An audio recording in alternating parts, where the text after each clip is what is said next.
Okay, good day, students. Welcome to our contemporary world subject. Again, this is Mrs. Novi Baligot, your instructor for this subject.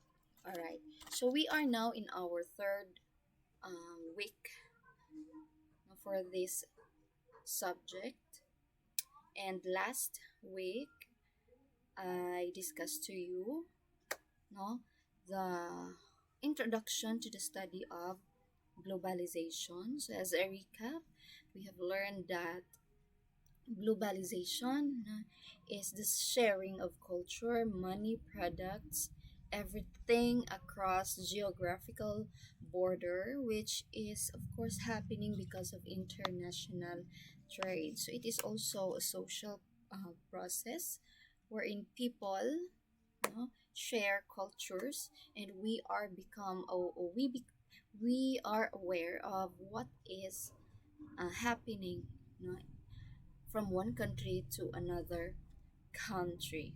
Okay, so this time we will be talking about one of the structure of globalization, so which is globalization of economy, or the economic globalization. So in this lesson, you are expected to define, of course, economic globalization.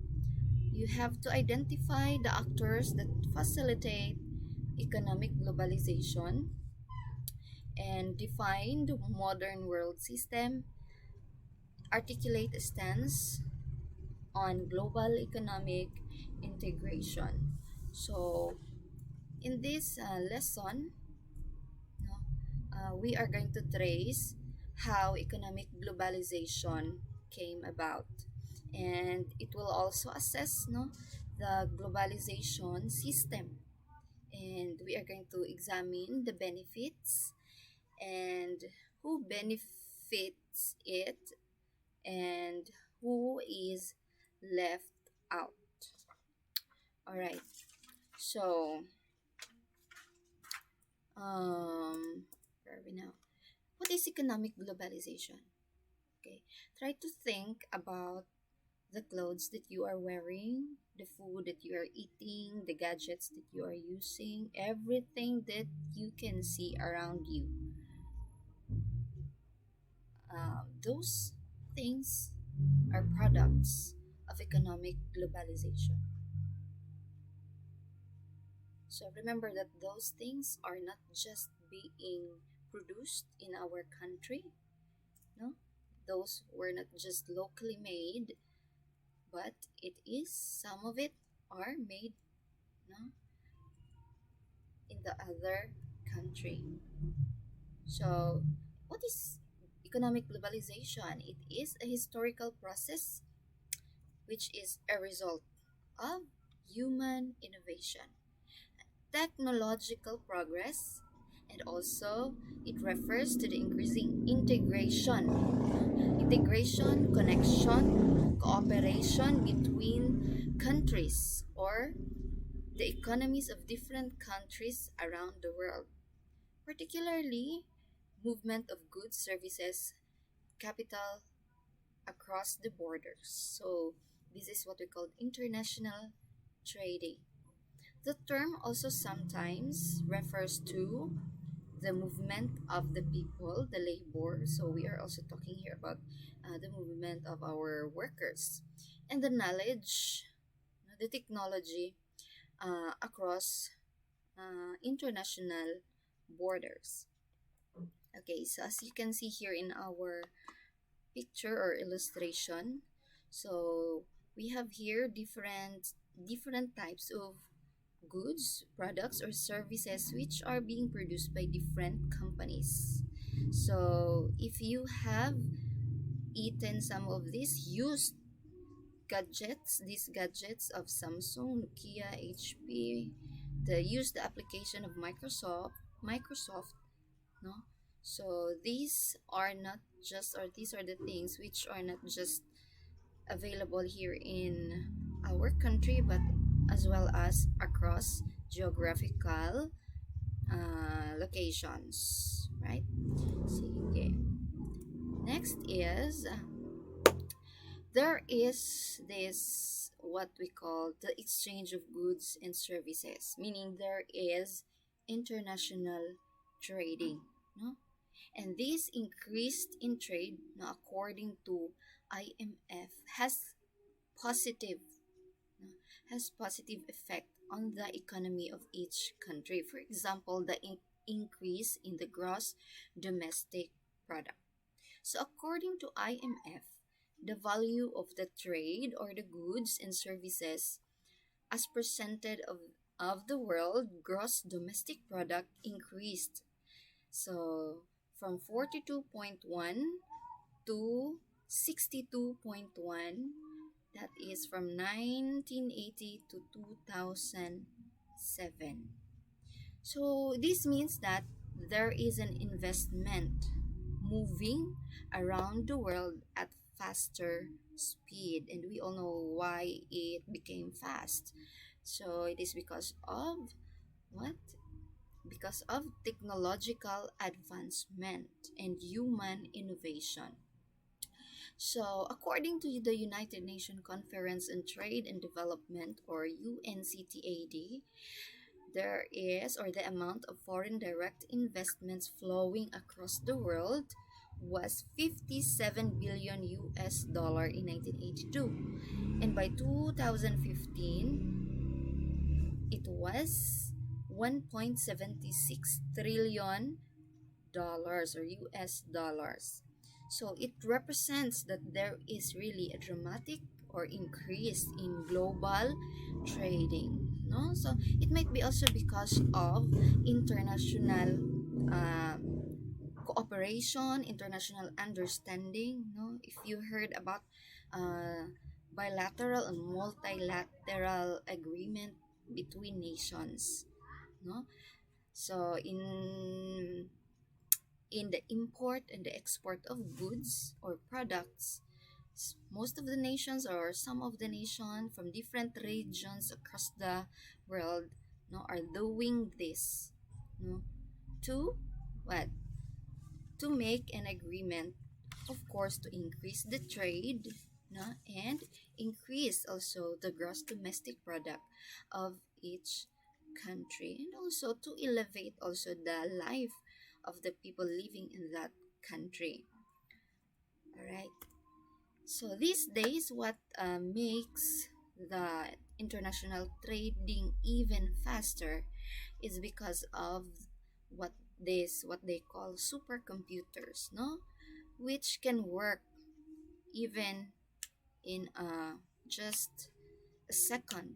No? It can execute millions of stock purchases and sales between different cities in a matter of seconds. So through a process they called high frequency trading. If you are familiar with foreign forex, foreign exchange trading, no? So the increase and the decrease of different products, no, and investments. Now, one company can directly buy or sell. No. And then next, these days, these supercomputers, anyways, these supercomputers are uh, powerful computers with fastest high performance. It is used also in scientific and engineering work.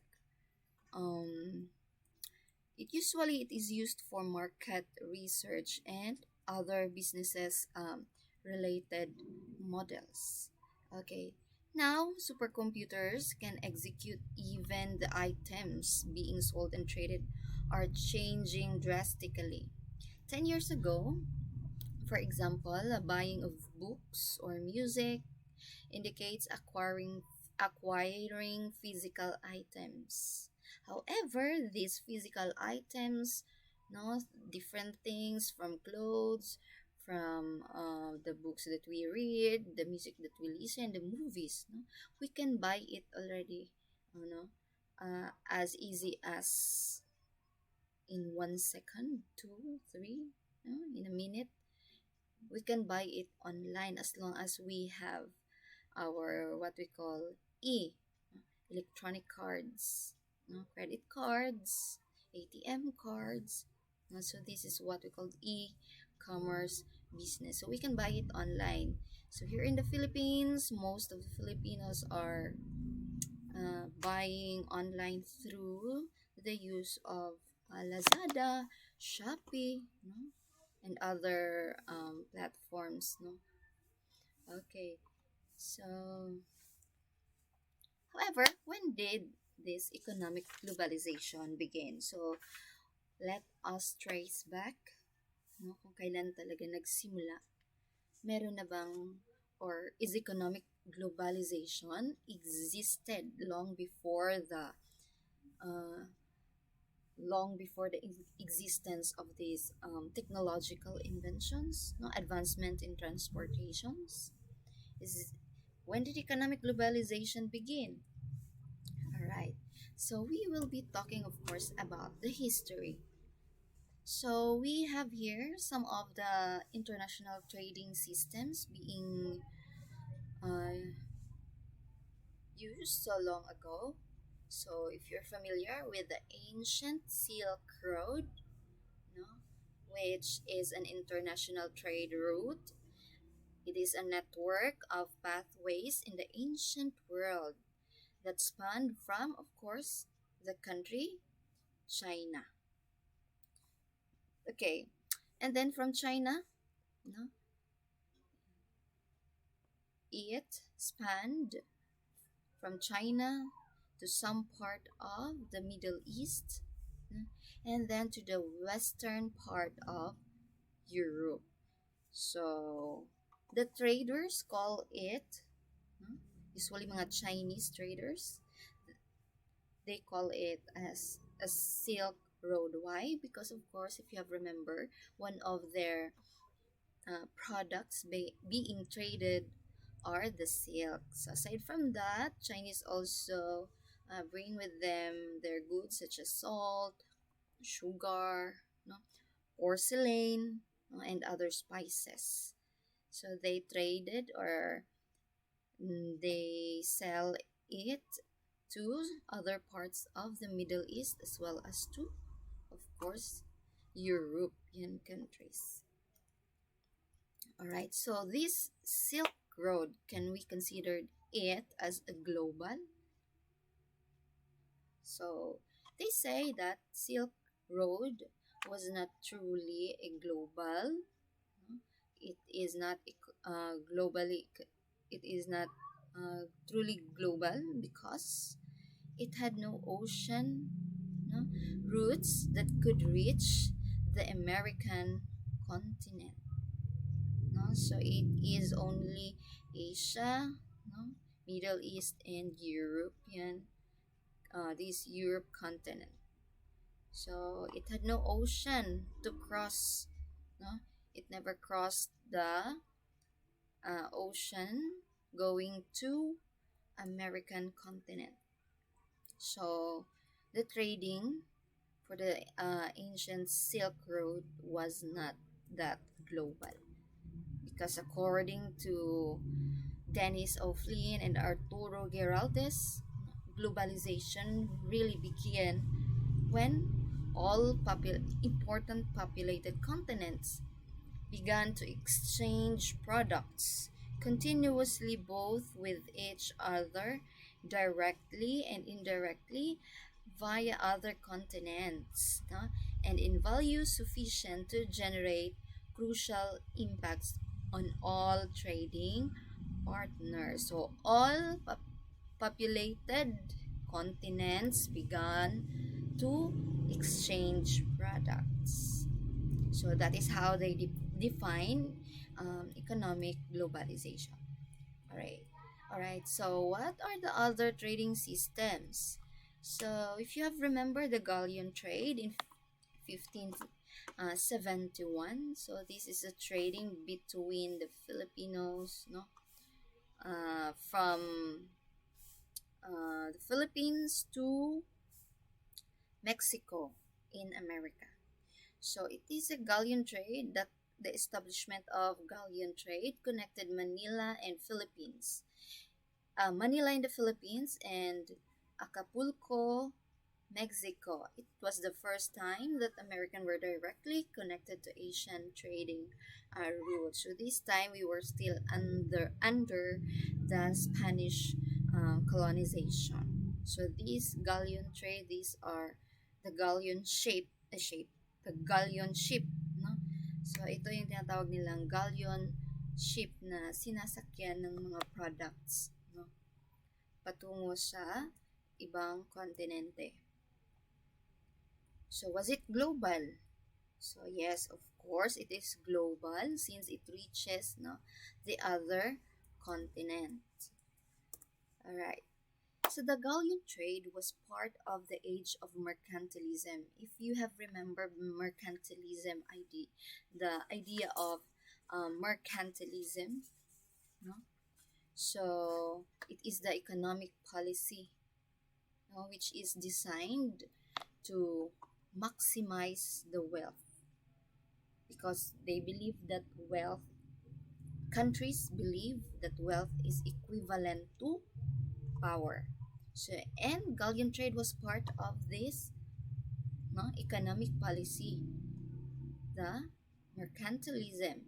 So that was in 16th century, primarily in Europe, no, which European countries competed with one another to sell more goods as a means to boost their country's income, which they call monetary reserves. So, what are these European countries, for example?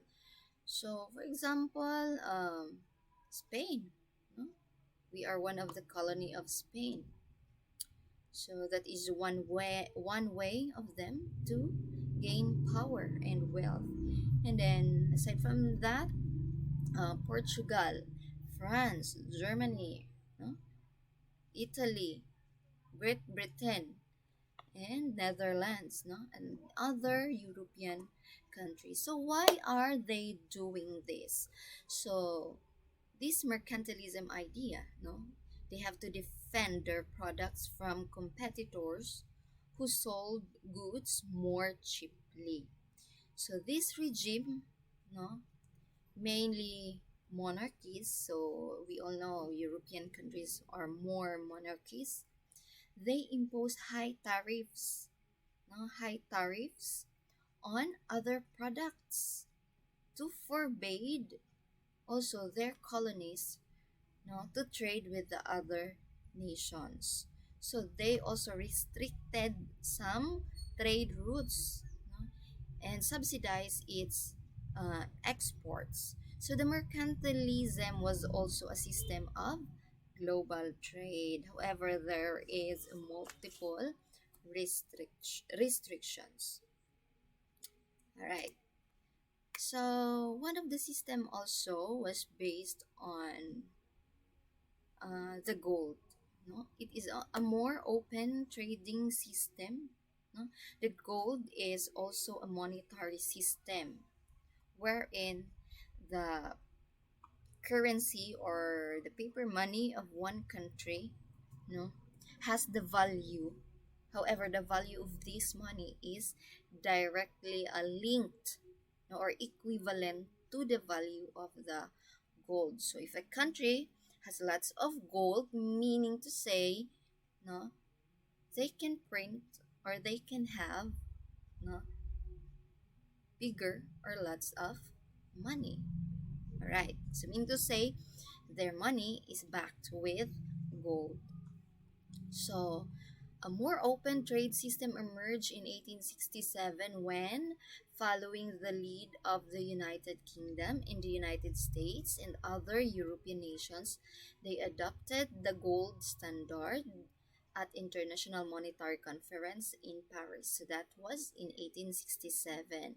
So its goal was to create a common system that would allow more efficient trade and present the isolation of the mercantilist era.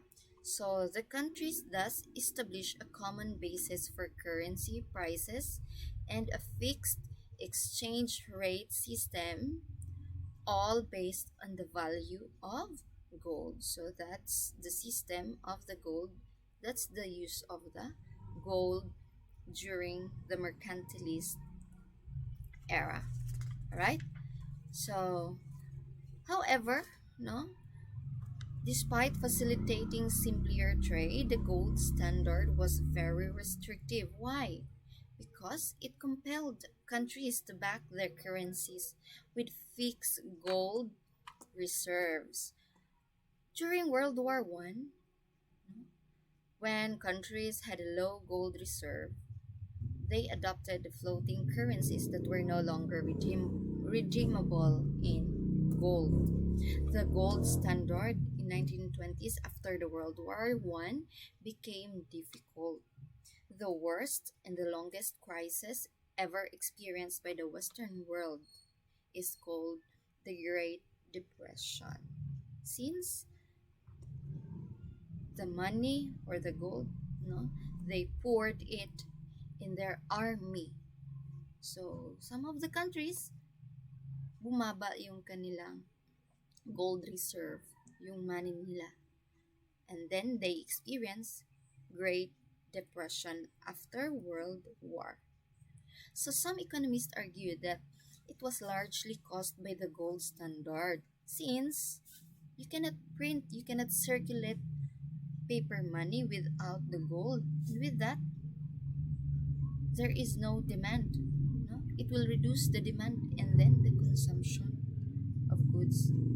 If only government could spend money that was equivalent to gold, its capacity to print money and increase the money supply is severely curtailed. Right.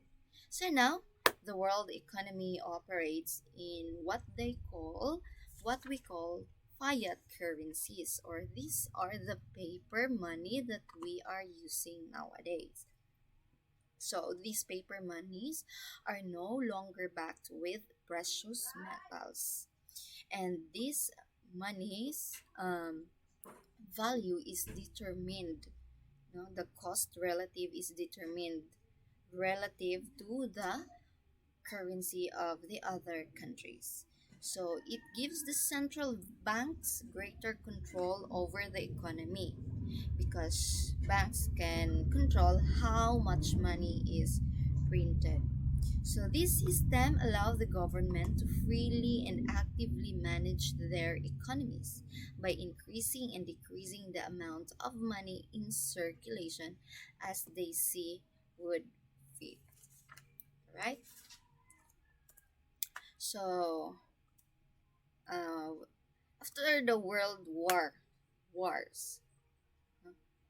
so after the wars, the world leaders sought to create a global economic system.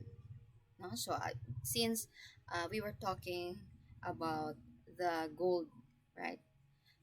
The gold standard, which is difficult, especially if one country don't have enough gold, meaning to say their economy will no cannot circulate, and thus it was the reason why other countries experience Great Depression. No? All right.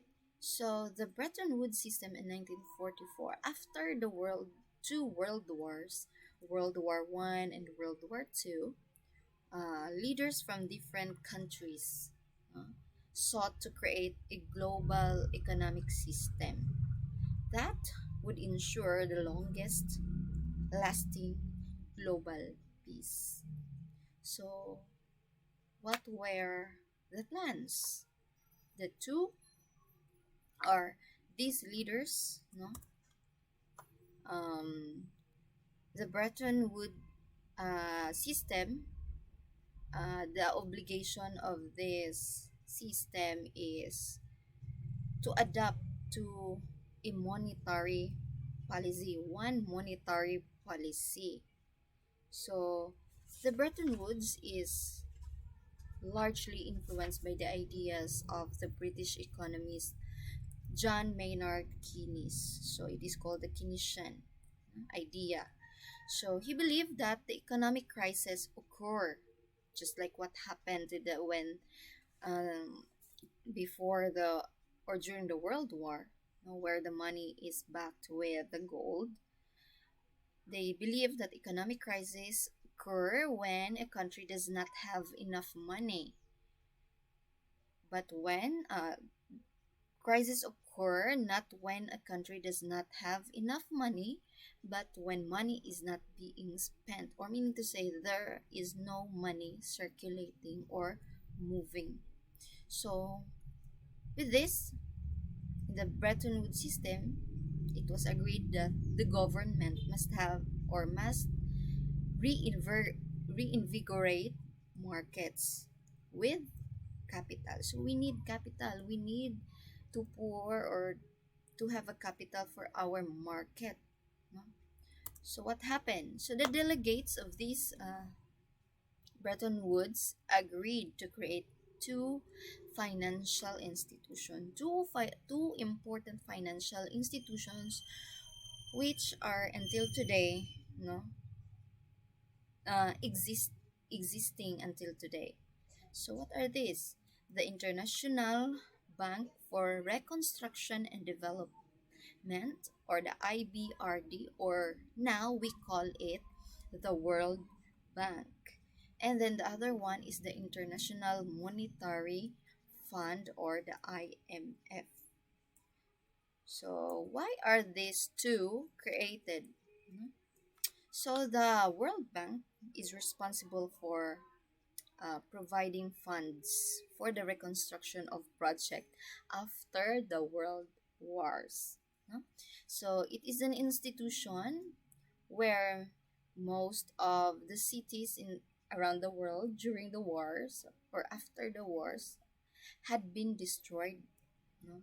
And then it provides loan, no, to some cities for reconstruction. Today this World Bank is um, an international organization that helps emerging market countries and to reduce the poverty of a country. So its goal is to end extreme poverty. Since 1947, it funded more than 12,000 projects.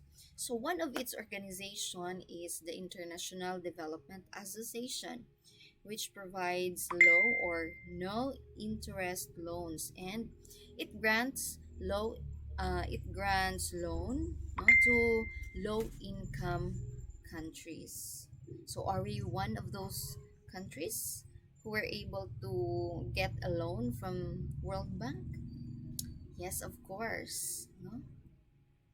And long before, we already have loans in the World Bank. And presently, no, in response to mitigate the COVID-19 pandemic, we had this policy loan to World Bank worth or amounting 500 million US dollar to mitigate the crisis we have experienced here in the Philippines.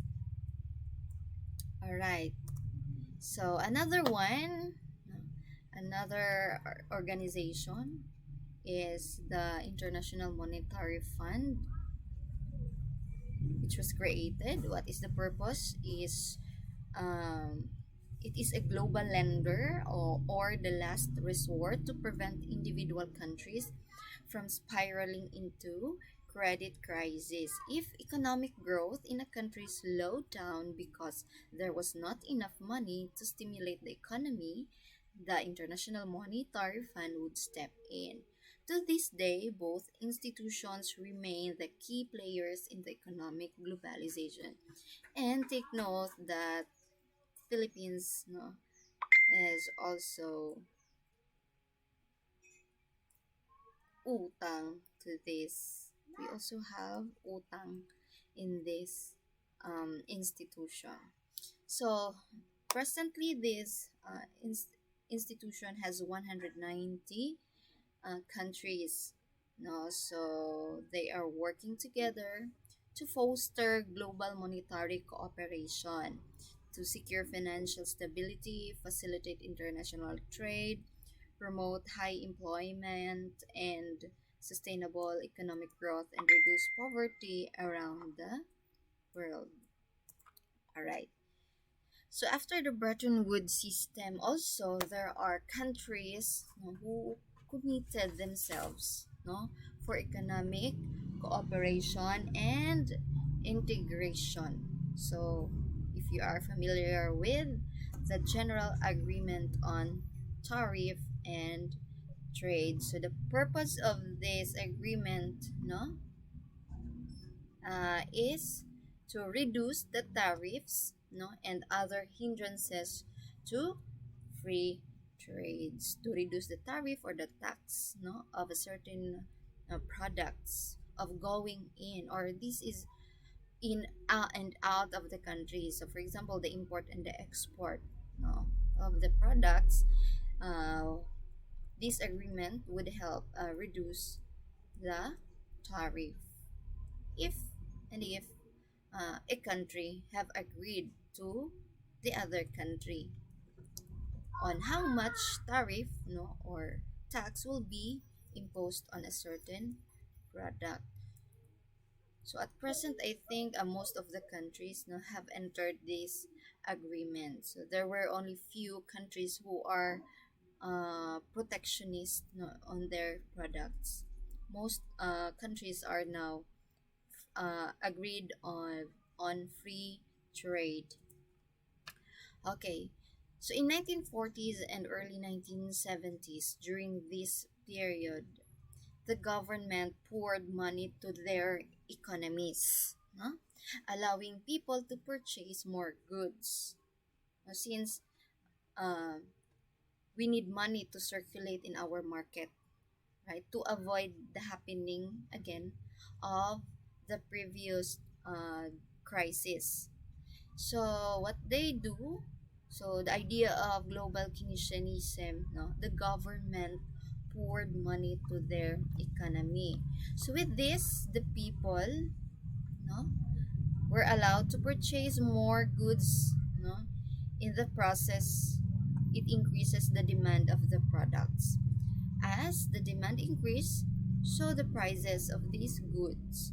So some Western and some economies like Japan accepted this rise in prices because it was accompanied by economic growth and it reduced employment.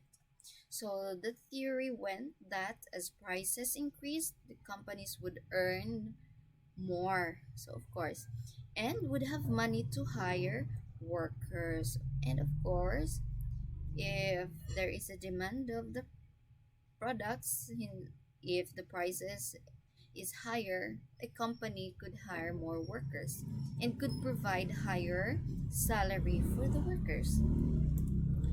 So in 1970s, however, the prices of oil rise sharply as a result of the Organization of Arab Petroleum Countries, the Arab member countries of the Organization of Petroleum Countries, or the OPEC, imposed an embargo in response to the decision of the United States and other countries to resupply the Israeli with the needed arms during the Yom Kippur War.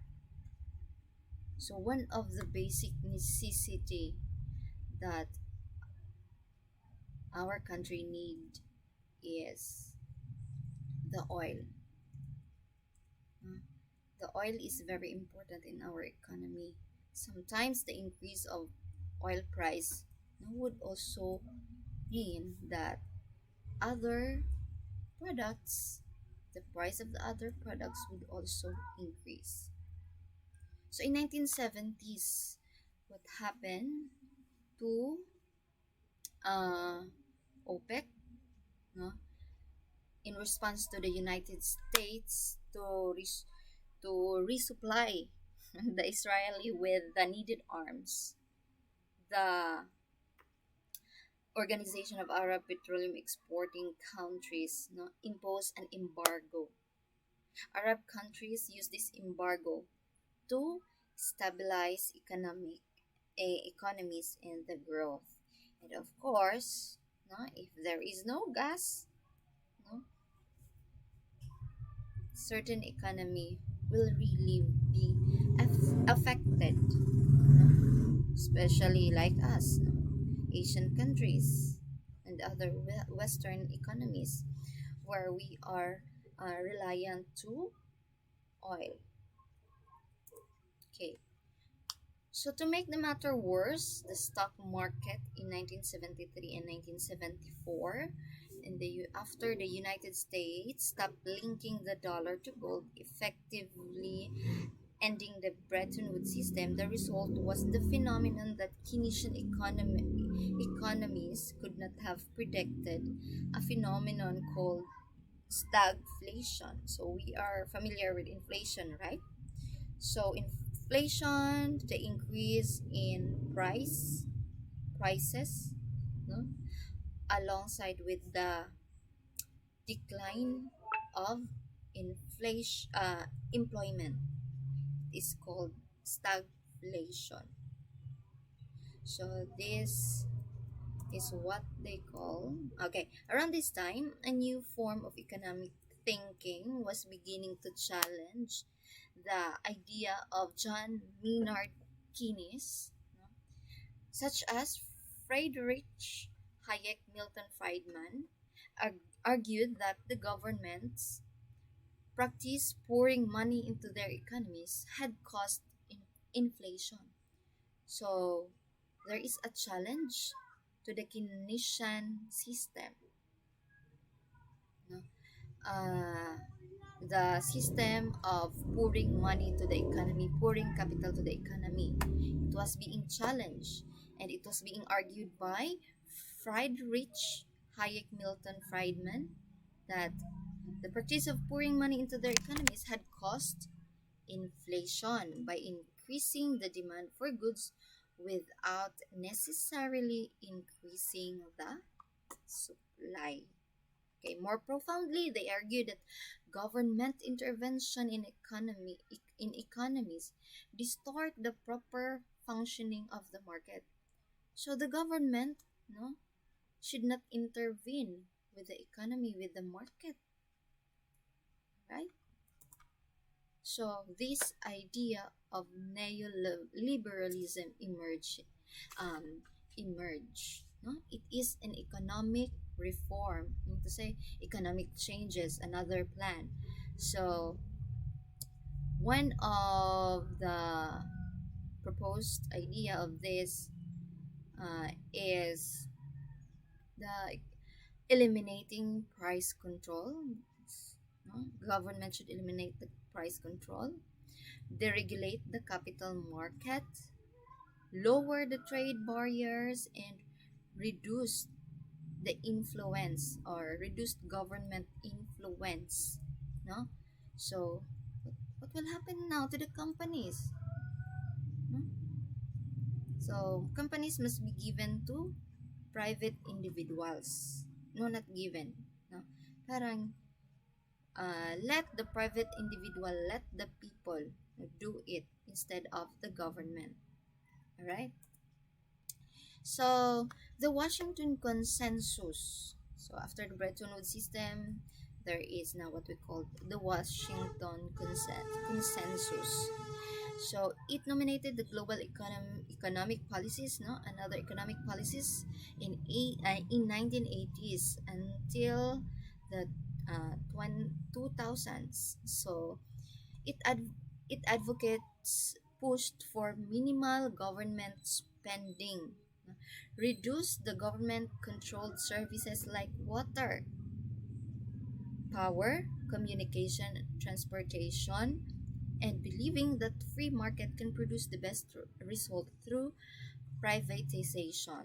So if you have remember, no, we have this what we call a government owned companies, no, or we have these services which are being or services under or being managed by the government.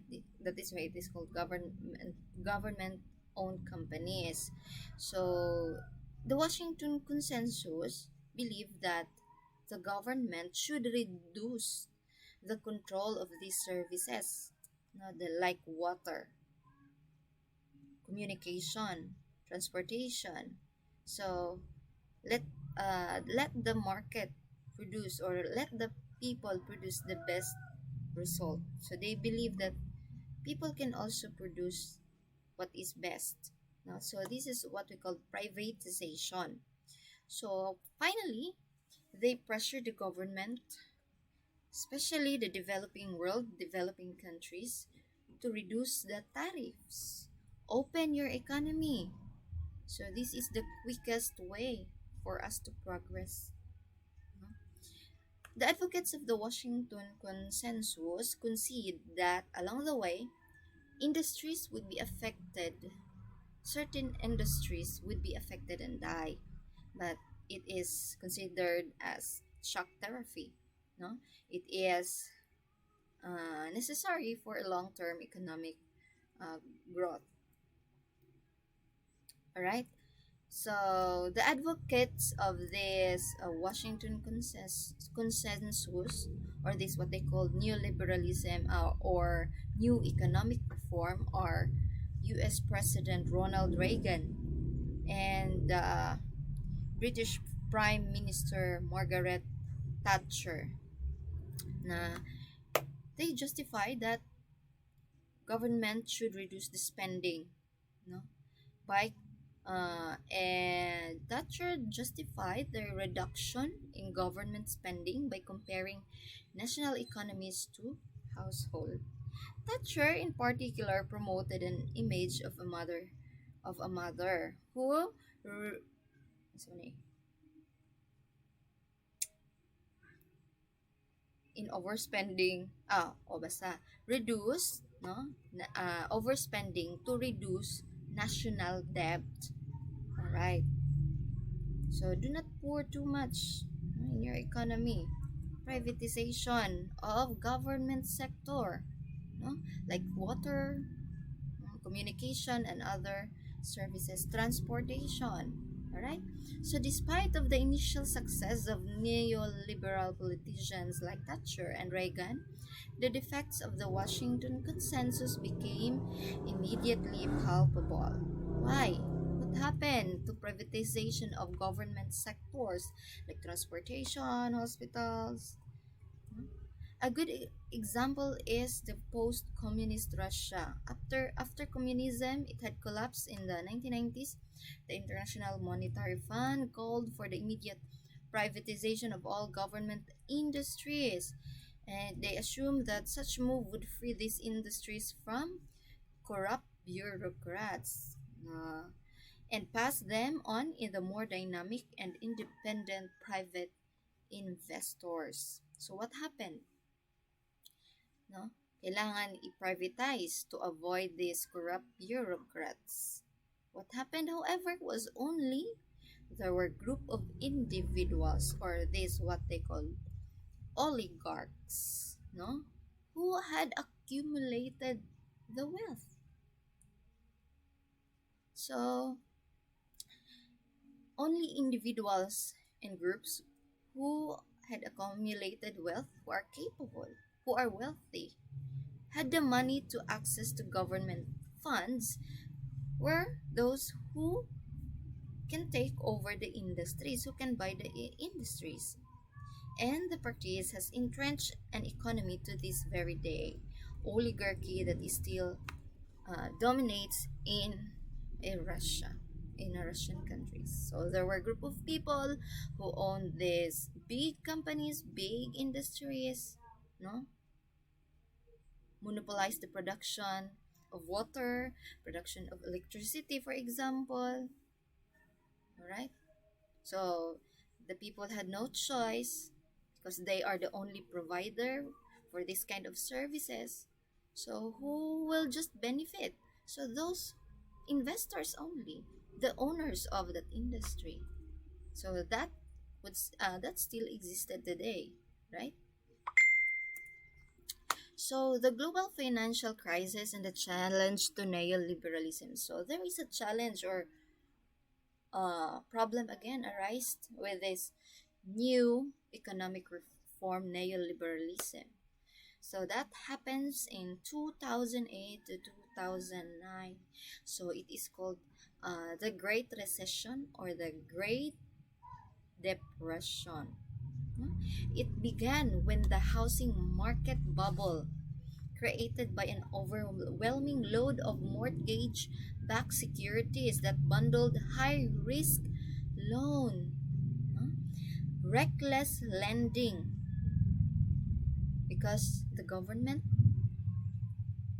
no, lack regulation, failed to regulate the loans, no? So reckless lending, pagpapautang to numbers of people. The losses led many financial institutions to fail and require a governmental bailout. The foundation of the global financial crisis during that time was built on the back of the housing market. It was just because of the housing market that began in 2007. Banks and lending institution, mga bangko, mga nagpapautang na bangko, lending institution, they offer a low interest rates to mortgages. And this allows people to take out loans, no, to get a loan in order to have a home. Homeowners take out loans they could not afford. So, many who took out subprime mortgages eventually defaulted when they could not pay. The financial institutions took major hits. So they allow homeowners to have a loan despite that this a person could no longer afford, no, to pay that loan. The government, however, stepped in to bail out the banks. The housing market was deeply impacted by the crisis. Evictions and foreclosures began within months. The stock market crashed in 2008. So if you can see here, no, the faces of the investors, the different of the stock market, no? So the businesses worldwide began to fail, losing millions. So this resulted in the widespread of layoffs. Marami ang nawalan ng trabaho. Extended periods of unemployment worldwide. And then lots of investors, no, in US, in America, began to leave the country. Declining credit availability and failing confidence in financial stability led to fewer and more cautious investments, and international trade slowed to a crawl. Eventually, United States responded to the crisis by passing the American Recovery and Reinvestment Act of 2009, which used an expansionary monetary policy, facilitated bank bailouts and mergers, and worked towards stimulating economic growth. So, again, in the Washington Consensus, no, the idea of letting the private individuals do this, no, work for the market is not really that ideal. No, we need also the government to regulate some of the laws, no, so that we will avoid, no, or hindi mangyayari yung tinatawag nating mga crisis, financial crisis, and mga inflations and other economic problems. So we need also a government to step in to regulate what is happening in our market. Alright? So, economic globalization today. So, who benefits the economy today? So, today, exports, not just our local selling of goods and services, makes our economy grow, but also export. So, in the past, those that benefited the most from free trade were the advanced nations that were producing and selling industrial and agricultural goods. So, those nations, core countries, no, are the ones who benefits or who benefited, no, with this economy. So producing and selling who are producing and selling these industrial and agricultural goods. So like United States, like Japan, and also European Union, countries of the European Unions. So most of these developed or advanced nations were considered to be industrial nations. No? They are responsible for the 65% of global exports. And some of developing countries, underdeveloped countries, are responsible or accounted only for 29%. Okay, so when more countries opened up their economies to take advantage of the increased free trade, the share of the percentage began to change. So by 2011, developing countries like Philippines, India, China, Argentina, and Brazil, accounted nations including the United States, had gone down to 45%.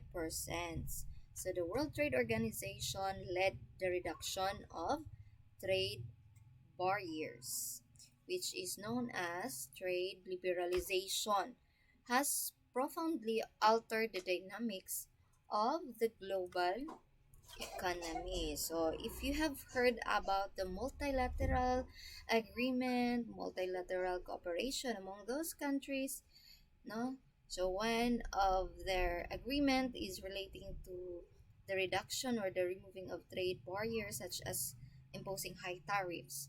So most of the countries reduces the tariffs, no, para naman hindi masyadong mahal, no, or lugi yung mga local goods or local products natin being imported outside the country. All right, excuse me. All right. So, in the recent decades, partly as a result of the increased exports, so economic globalization has ushered in an unprecedented spike in global rates. So, in recent decades, now Philippines also have experienced this increase in gross domestic product since we are also importing our products to other countries, right? So what are those products that we are importing? So we have this uh, mga fruits, vegetables, no? And other what they called um, other materials, raw materials being used, no, by the other country to create mga technologies. So, what are those other materials, raw materials that we are exporting? We are exporting woods, no, cottons, and other agricultural products, as well as we are also exporting our precious metals, some of our precious metals. So, in recent decades, partly as a result of this increased exports, economic globalization has ushered in an unprecedented spike in global rates.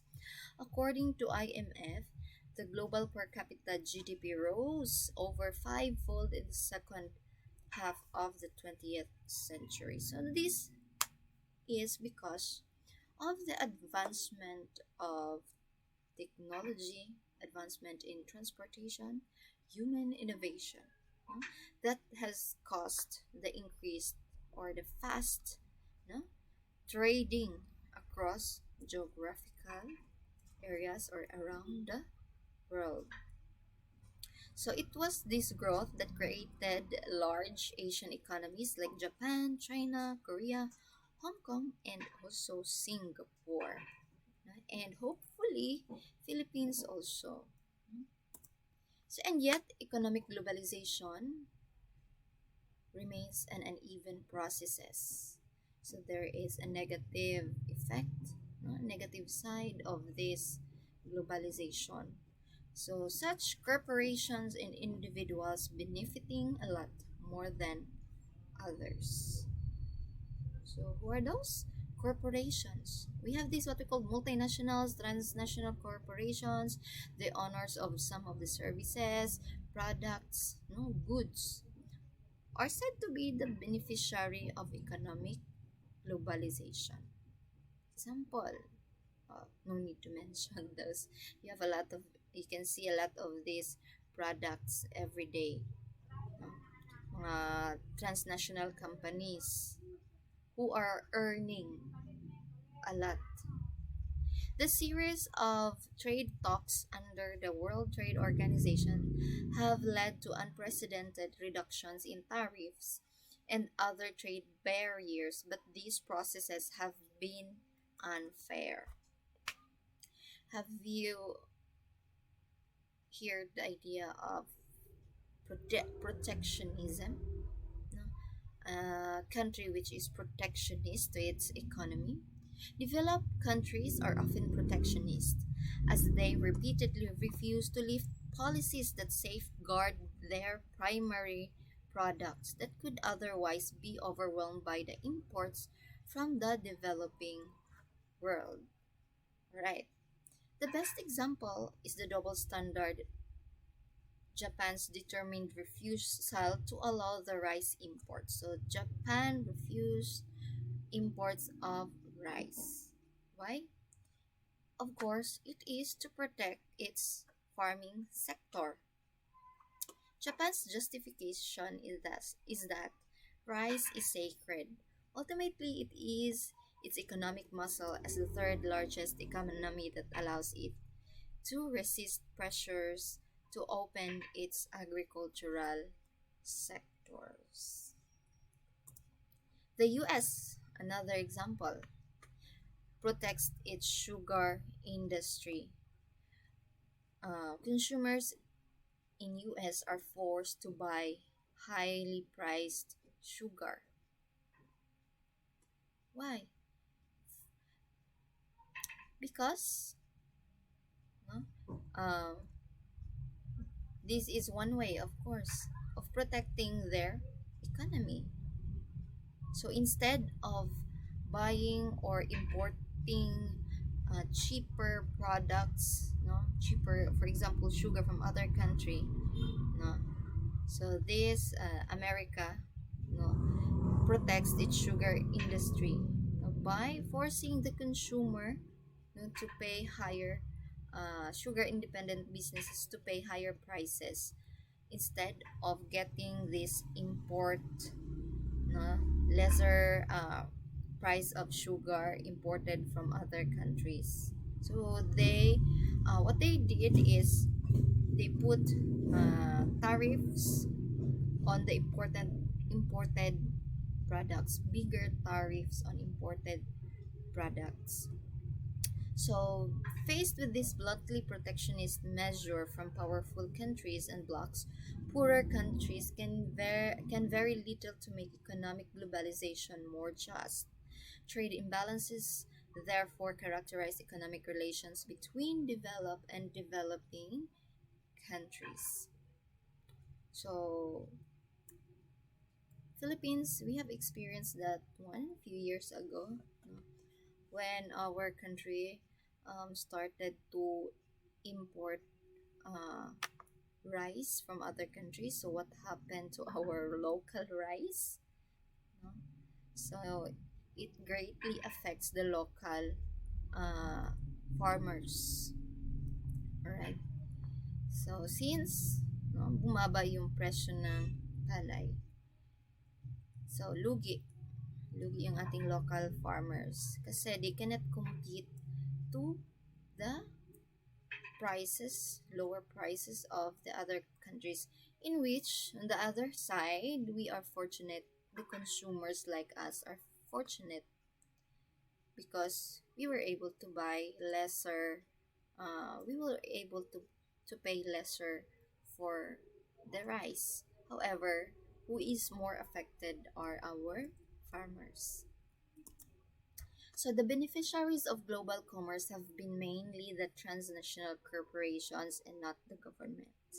Accordingly, transnational corporations, so these are corporations, no, companies whose products and services are being exported from one country to another country, or companies who are uh, building, or for example, here we have Google, Coca-Cola, so Unilever products, YouTube, McDonald's. No, these are examples of transnational corporations who are, we can see or we can access, no, those, no, anywhere around the globe, and they are earning.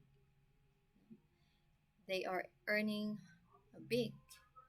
So it was said that they are those who benefited more in global economy. So unlike any other businesses, these TNCs are concerned more with profits than assisting the social programs of governments holding them. Host countries in turn loosen tax laws. Pababaan natin ang tax laws so that other companies could enter our country. No? And then labor cost, pababaan. No? Para may trabaho yung mga tao sa atin. No? Pag may kumpanya, may trabaho. Alright? So, host countries, however, loosen tax laws, prevent wages from rising. Because if we will rise the minimum, yung tinatawag ng minimum wage, no? That is why government is regulating the wage. It is because maaalarma yung mga kumpanya na nandito sa Pilipinas. Tataas yung minimum wage to 1,000. Ay nako, maraming mga companies na that would leave the country kasi mahal. Maliit lang ang kanilang kikitain, malaki yung kanilang gagastusin pambayad sa mga tao. Ganun yung idea. So host countries in turn loosen tax, prevent wages from rising, sacrificing social and environmental programs that protects the underprivileged and the members of their societies. Huwag masyadong higpitan yung mga requirements. No? The race to the bottom term refers to the countries lowering their labor standards, including the protection of their workers' interests, to lure foreign investors, to get foreign investors seeking high profit margins and at the lowest cost possible. Government also weaken environmental laws, to attract foreign investors, creating fatal consequences and depleting them of their infinite sources like oil, coal, and minerals. So, weaken environmental laws to attract foreign investors. That is why marami tayong mga mining companies here. Our government failed to regulate environmental laws, which depletes our environment. So that is the negative side of the economic globalization. It depletes our finite resources. No? Would be affected, of course, the people living in this country. And who benefited? Of course, the large companies, mining companies, mga industries, automobiles industries, mining companies, and marami pang iba. No? So, indeed, no, that is economic globalization. So, economic globalization, the movement of the products, goods, and services, no, which is caused by international trading, and it has mainly a positive and a negative side. No? Historically, there is already a trading system long before, and this system has experienced um, downfalls, in which until today our economy is still changing, planning, doing what is good. So I think that would be all for this topic, economic globalization. So I hope you have learned from this topic, and see you next meeting or next time. So have a good day, everyone.